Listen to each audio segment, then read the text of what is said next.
Welcome to the Voice of All Things. Today we're doing our chapter review of chapter 990, Army of One. We're going to go back to our normal video schedule soon, but our video editor has been sick, so we're just going to be doing these chapter reviews for a little bit. Today's chapter, though, we're going to get right into it because it is a doozy of a chapter. There is a lot to talk about. Of course, let's get the cover story out of the way. We're still talking about Capone Beige's family issues. It seems like the girls have finally believed that Pound is their father and are going to be pulling him up onto the ship. I guess this means Pound is going to be sailing with the fire tank pirates from now on. It seems also like this cover story is probably drawing near its end, but it's hard to say, honestly. Alright, but getting right into the chapter. We get a look back at Onigashima from a distance and are immediately introduced to a brand new question, which is, what is the sacred tree? Apparently, this island had a sacred tree, which continues to build up the intrigue around this island and its interesting past that Marco hinted at way back when he first joined our battle. And now that Sasaki's free, we're going to hopefully get to see him in battle soon. I'm sure everyone's looking forward to that. And then we get a look up on the roof, where Kaido is watching the battle unfold before him. It seems like both he and the Scabbards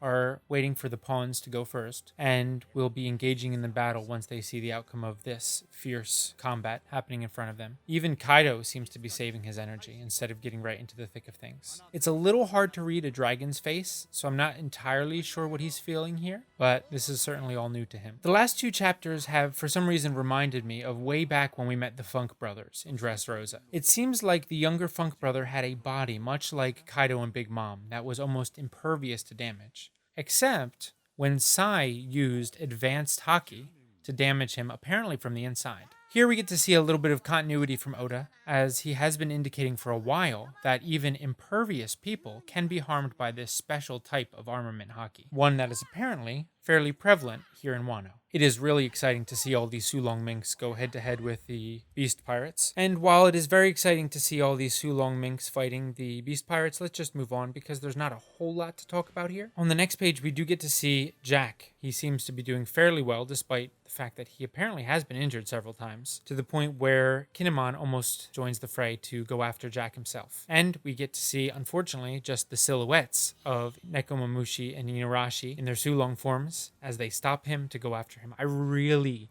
hope we get to see their revenge on him and Oda doesn't cut that out. I think everybody agrees that this is something we all want to see desperately. Moving down back below, though, we get to see a little more banter between King and Queen. And down below, we get a look back at what King and Queen are doing. And from here on out, the chapter starts to raise way more questions than it answers. King calls together the Tobiropo and orders them to cease the infighting and the search for Yamato and focus on the intruders. And Hawkins mentions that there is a certain man who only has a 1% chance of surviving this battle. Who that is now one of the questions that we need an answer to, although it's somewhat implied that he may be referring to Drake himself, especially because of what happens next, when we see that apparently the one that both Who's Who and Queen wanted to kill was Drake. Hawkins apparently ratted him out, and now they know he's a traitor. Meanwhile, down on the dance floor, we get another good look at our favorite gifter, the man with a monkey's face for a body, and we get to see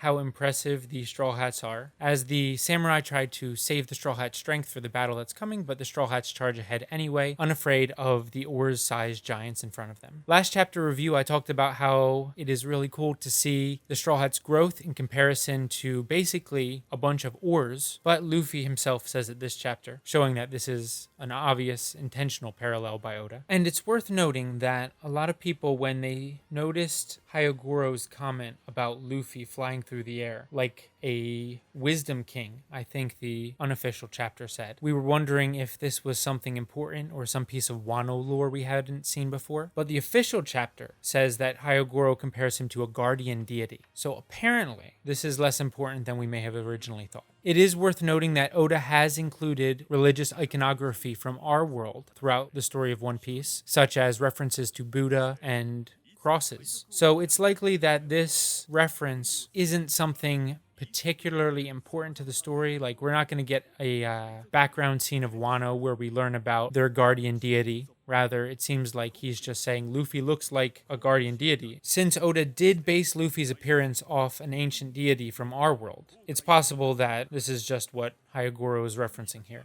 Of course, let's keep this in the back of our mind. After all, you never know what's going to happen. We might get some information on some sort of guardian that used to live in Wano, which would be neat to see. But based on what the official chapter says, chances are this is more of a throwaway line of Luffy being Wano's guardian, rather than some kind of deep lore Oda's throwing into the background. Now, the most interesting part of the chapter, when Drake, realizing he's been found out, has to flee from Queen and Who's Who. He remembers Dear Kobe telling him how wonderful Luffy is, and decides to try to join forces with him. Now, if this was an actual pirate, I think everyone would be completely on board with the Drake is joining the Straw Hats idea. But of course, Drake is actually a Marine working undercover as a pirate. So, while Drake is certainly going to be teaming up with Luffy to fight Kaido from this point forward, it is interesting to wonder what his role is going to be going forward. It is also worth noting that perhaps Luffy will not want to team up with him, as he may not trust him immediately. Now, I think that's unlikely. I think that this will be a team up almost immediately, but we're going to have to find out in 2 weeks, as there's a chapter break. Still, Oda left us at least this time with a cliffhanger that gives us a lot to talk about. For instance, Drake's purpose in the story going forward, especially if he's the one who has only a 1% chance of surviving this battle. And of course, before I forget, I almost skipped over this. Fukuro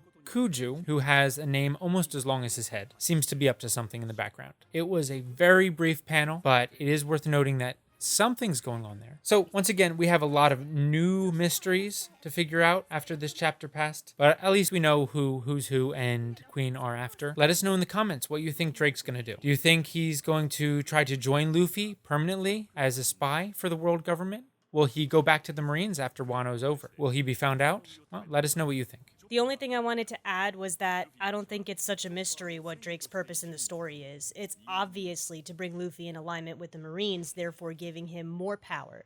Because I believe the Marines are going to join Luffy, like all the good Marines that are not corrupt. I think that's part of what's going to make him Pirate King. He's going to acquire that as a force behind him. Especially since Drake is friends with Kobe and Kobe's friends with Luffy, and Kobe is a very powerful Marine, and Garp is related to Luffy, and he's a Marine. It just makes a lot of sense. Also, with Luffy having friends in the Revolutionaries group, and his dad being a revolutionary, I just think he's going to just collect all these groups of people under his umbrella. That would certainly be interesting, seeing something of a civil war happen between the good Marines and the more rigid anti-pirate Marines. It's obviously going to happen because we know there are corrupt Marines and there are good Marines. So it's just, that's the way the story is going to go. I would be very disappointed if it went in any other direction. Anyway, on to our favorite outro. Yo! Geigo, Geigo! Hey there! Don't leave without subbing. Hey there! Don't leave without liking. Hey there! Don't forget to comment. Hit the bell! Hit the bell! Hit the bell!